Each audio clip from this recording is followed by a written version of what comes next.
Hello, listeners. It's Gunter Swoboda here with some exciting news. We're on the lookout for sponsors to join us on our incredible journey with Inspired Change with Gunter.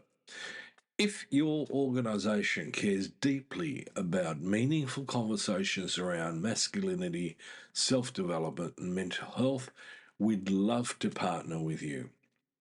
Our podcast has a wonderful, dedicated audience committed to personal growth and positive social change. By sponsoring Inspired Change with Gunter, your brand will connect with listeners who truly value thoughtful discussion and support initiatives that promote real transformation. We're incredibly proud to be ranked number 1 in Australia and number 5 in the USA on FeedSpot's top men's mental health podcasts. For more information on how to become a sponsor, please reach out to Miranda Spigener-Sapon, our showrunner and executive producer. We'd love to explore how we can work together to inspire change. Now, thank you for your continued support, and let's keep inspiring change together. You're listening to Inspire Change, a broadcast that strives to educate, motivate, and empower men to challenge traditions of masculinity. To guide us through the intricacies and intersections of emotions, relationships, and male identity is renowned psychologist, author, and speaker Gunter Swoboda. This is Inspire Change. Before I begin the actual podcast, I would like to respectfully acknowledge the Gadigal people of the Eora Nation, who are the traditional custodians of the land on which I work. I would also like to pay my respects to their elders past and present. Welcome everybody to another episode of Inspire Change with Gunter. I'm your host. Hey, welcome back everybody to another episode of Inspire Change with Gunter, the podcast where I look to redefine masculinity through my lens of making good men great. Basically to drive personal and social transformation. And as you all know, I feel very strongly about that, and the planet is definitely in need of it. I'm your host, Gunter Swoboda, and in today's episode, I'm taking on a very, very fundamental topic, and that is the powerful role of family dynamics in shaping a young man's journey through adolescence. If you're looking for some real-life insights on how parents, siblings, and extended family all influence a boy's path towards emotional maturity, responsibility, and genuine self-awareness, you're in the right place. And for those of you who might be a little doubtful about what I'm about to talk about, is remember that after 47 years of working as a psychotherapist, both with individuals, families, teenagers, you name it, I also want you to remember that I too am a parent and a grandparent. So for those of you who feel that lived experience is fundamental in the process of helping people with change, and I'm not saying that sarcastically, we all have lived experience. The question is it one upon which we've reflected on? That's the difference. And in that context, have we then intentionally made the changes that we need to make in order to grow? So let me set the stage. And the big question is why family dynamics matter. Now, some of you might go, oh, well, that's bloody obvious, isn't it? But is it? Watching something like Adolescence or a whole range of other documentaries or docudramas that focus on the lives of adolescent boys and girls, sometimes I wonder if it's so straightforward. So one of the things we consistently see as psychologists, psychotherapists, is that family is a child's first experience of society. Now, in that context, we need to take to task the neoliberals like Margaret Thatcher and Ronald Reagan, who thought that there was no such thing as society. but oh boy, were they wrong. And they continue to be wrong because our society, in many respects, has lost its way in regard to what truly matters. Despite the fact that the Conservatives often talk about family values are social values. So the family is a microcosm, a mini world, a mini ecosystem where boys learn how to relate, communicate, and handle conflict. And often, how he should or shouldn't express himself as a boy, as a human being, more importantly. Now, through the Making Good Men Great lens, I say that adolescence is not just a transitional phase. It's an unfolding process of self-discovery that demands meaningful guidance, empathy, and accountability. Now, typically, adolescent programs might focus on a teen's hormones, peer pressure, or at-risk behaviours, and that's all valid, absolutely valid. But from the perspective of Making Good Men Great, it's paramount that we also ask, how does a teen's home environment either nurture or undermine his emotional growth, his emotional self-awareness, and his sense of responsibility?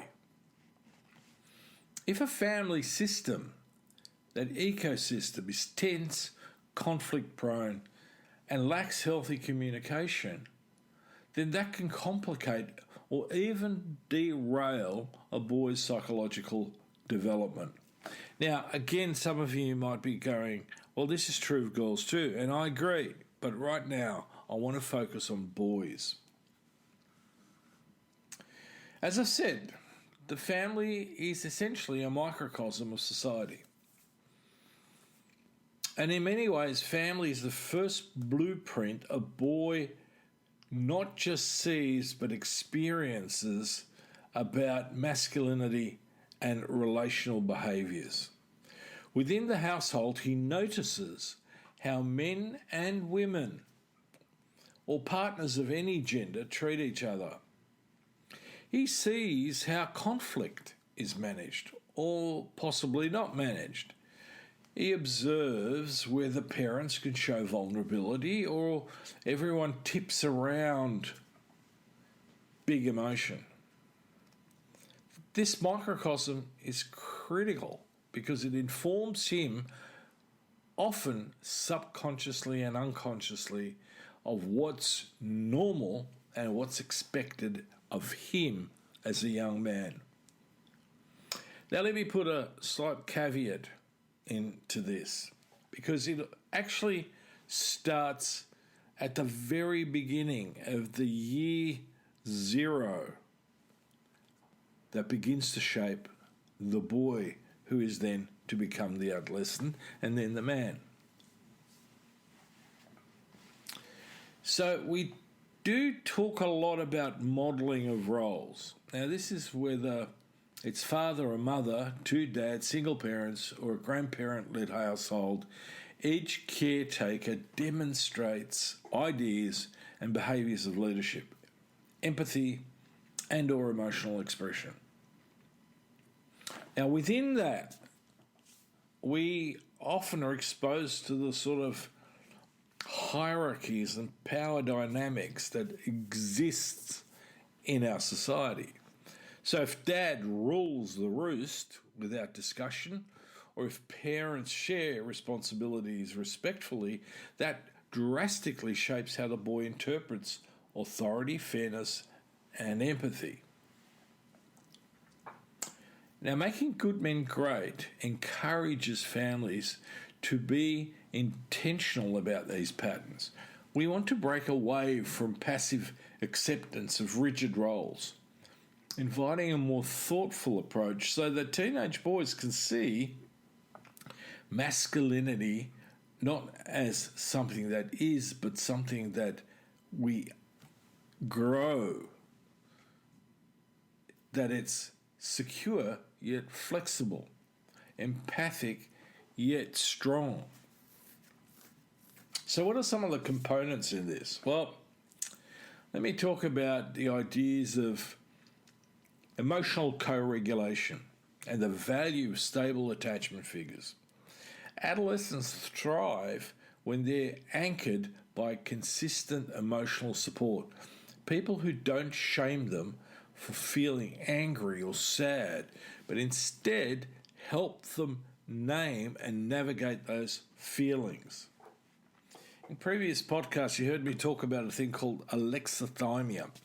And that's, essentially when I, as a male, have a very narrow emotional vocabulary. And we need to stimulate that.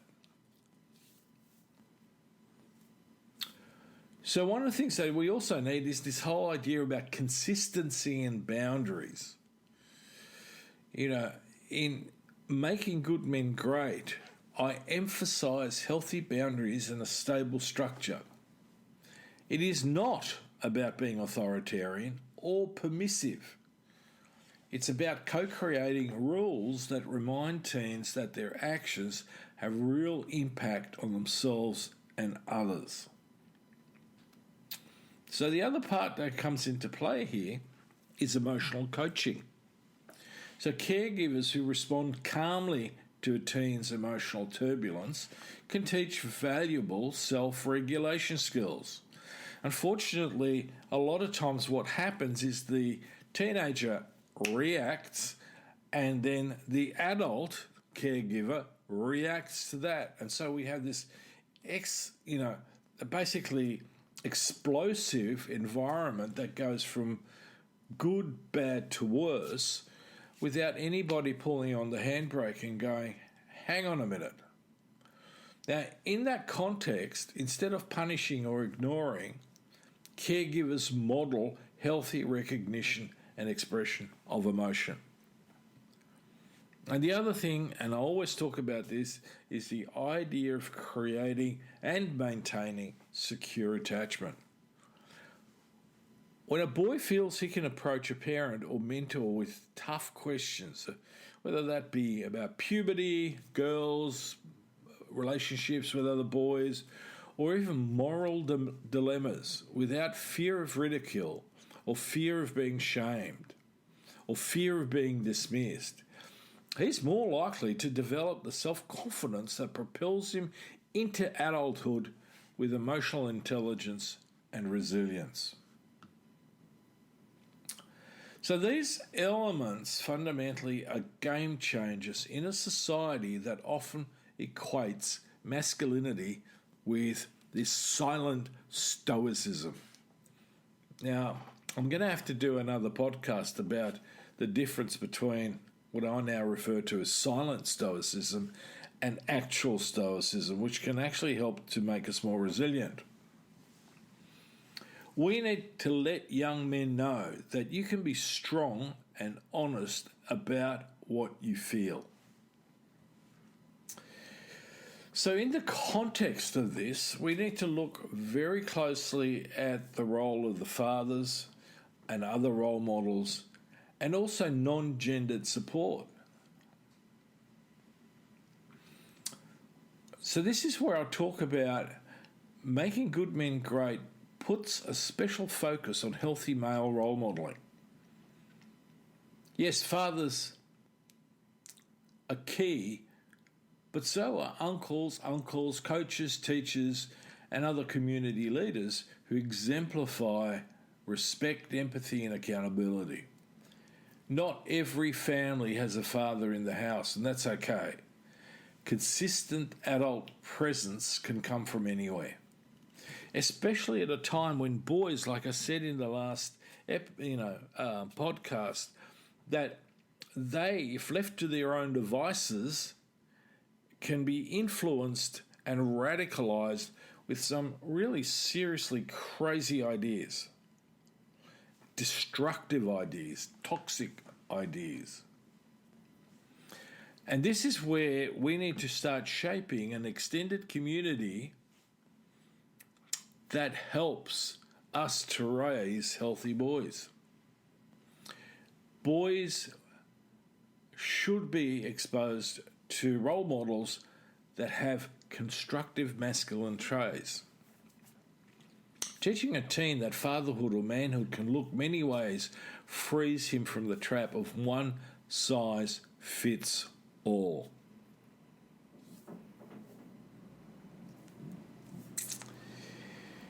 So what do I mean by non-gendered support? Well, that's anyone who's not male or masculine. Boys can benefit when they witness healthy emotional expression in all adults, regardless of gender.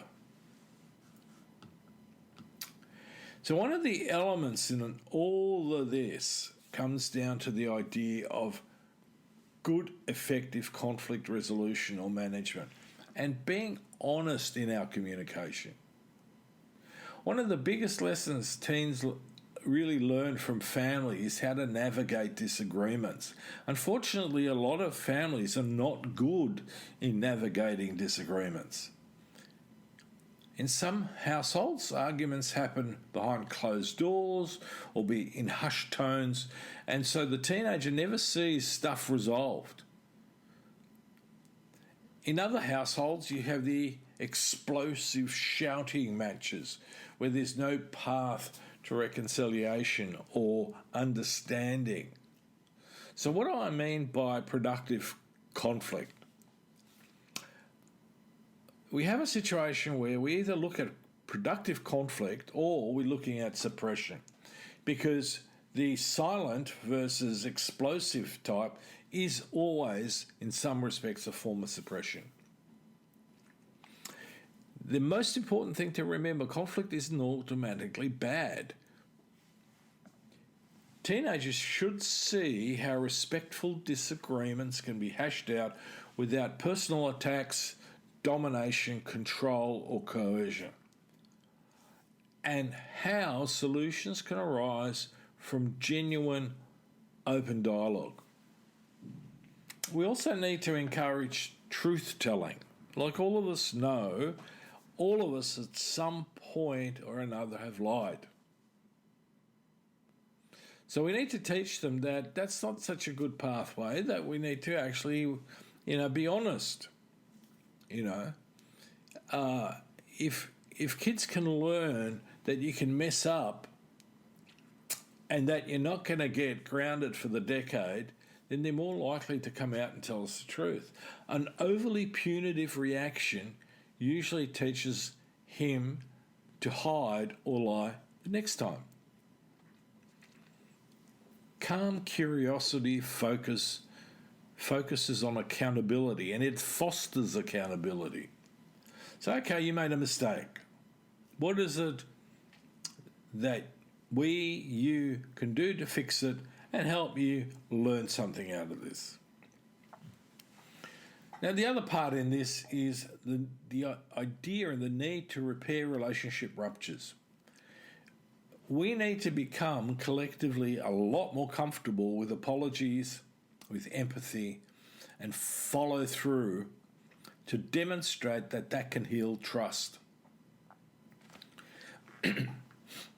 Teens who learn at home to do those things carry it forward into friendships, romantic relationships, and the workplace, especially the workplace.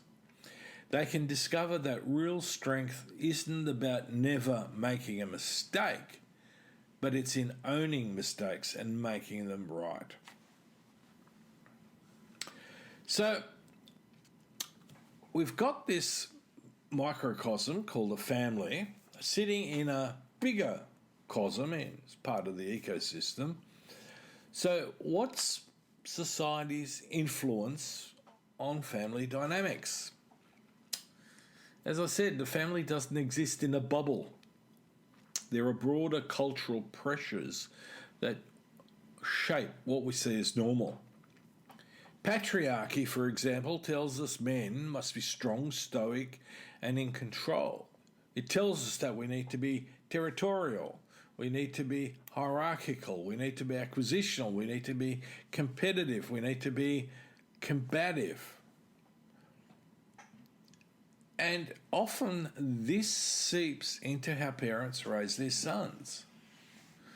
So as a family, we need to be conscious about unlearning harmful norms. A lot of this stuff about traditional masculine norms or patriarchy actually becomes instilled at a pre-verbal age. You might be going, oh, real, how's that possible? Well, your 6-month-old baby is already exposed to a lot of stuff. Now, it mightn't know necessarily how to think about it, but it certainly is getting exposed to it. You know, messages like, boys don't cry, don't be weak, don't be a sissy, right? Don't be a pussy. You know, get up, get on with it. Instead, families can highlight that there is no shame in healthy vulnerability, in showing empathy, or in putting your hand up and asking for help. There's also, you know, other system pressures. Things like job insecurity, unsafe neighbourhoods, or lack of community resources. We risk blaming families for factors often beyond their control, and we need to take those into account. As a community, we should be reaching out to help support those families, to bring them up to a place where their microsystem, their microcosm becomes less problematic. Teens do best when families, schools and communities all come together to foster well-being. And that's as simple as regularly showing up to the school as a parent to participate in the student-teacher conferences, to going to the plays, the concerts, to being part of that school community, which is another microcosm. And so, in my view, one of the things that's missing often is a whole family approach. Again, let me emphasise, a lot of times programs over-focus on what the adolescent needs. But from my point of view, from the Making Good Men Great point of view, the missing piece is a family-wide adaptation. It's not just the teen who's maturing. Parents, siblings and grandparents might need to rethink old patterns. We know, and I've said this before, that there's been research that shows that patriarchal fathers raise boys that are significantly more patriarchal than them. Now that's a real worry. So as a parent, I need to be like a co-learner. I need to re-examine my biases around masculinity, about equality.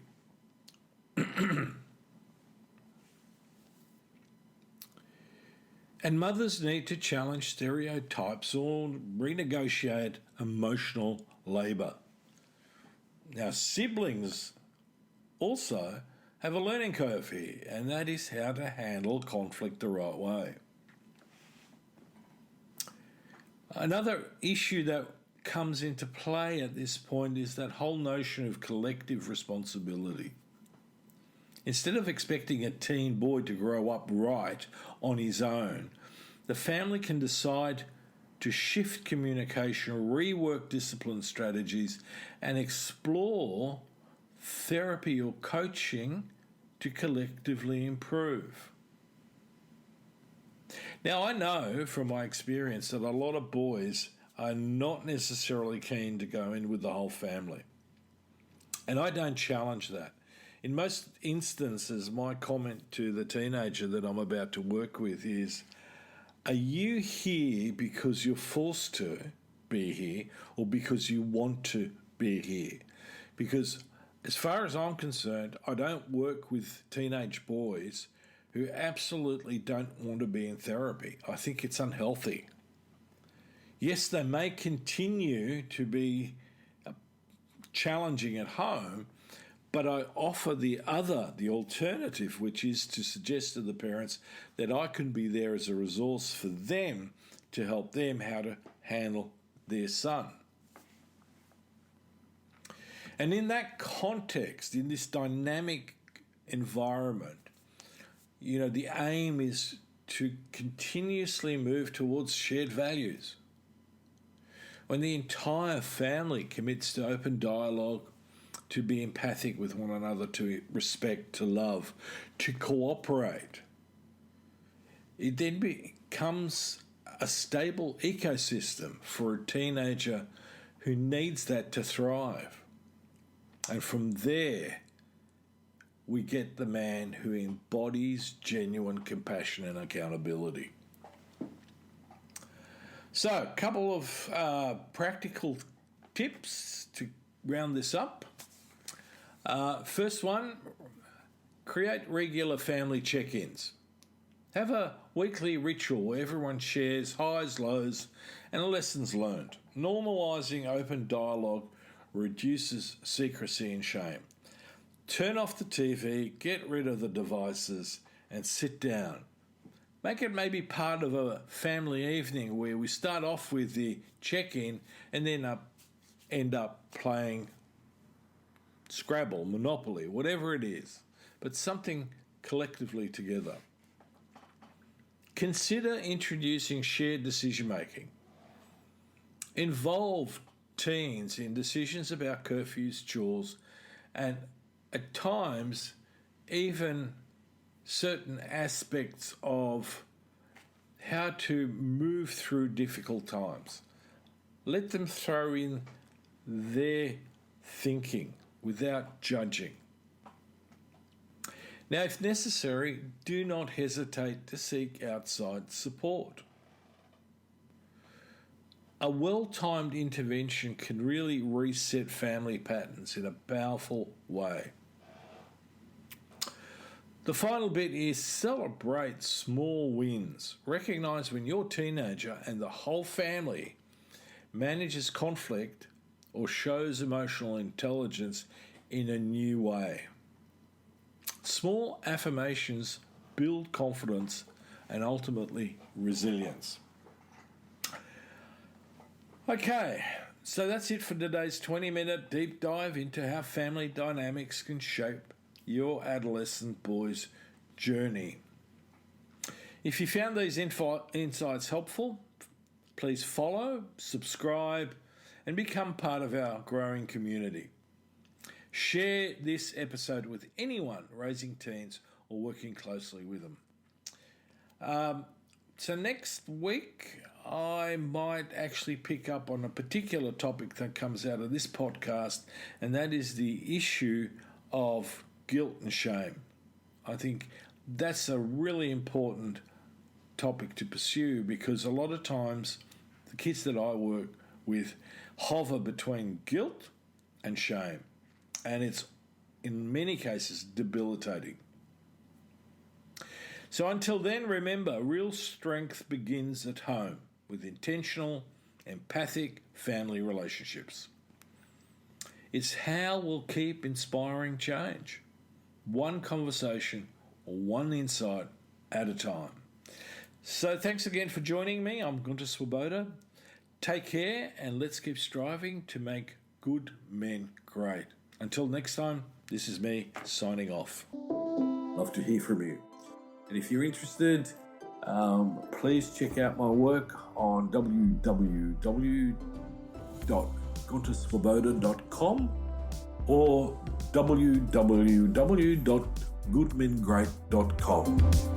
Thank you for listening to Inspire Change, a broadcast that strives to educate, motivate, and empower men to challenge traditions of masculinity. For more information on the Making Good Men Great movement, or for individual or group coaching sessions with Gunter, visit goodmengreat.com.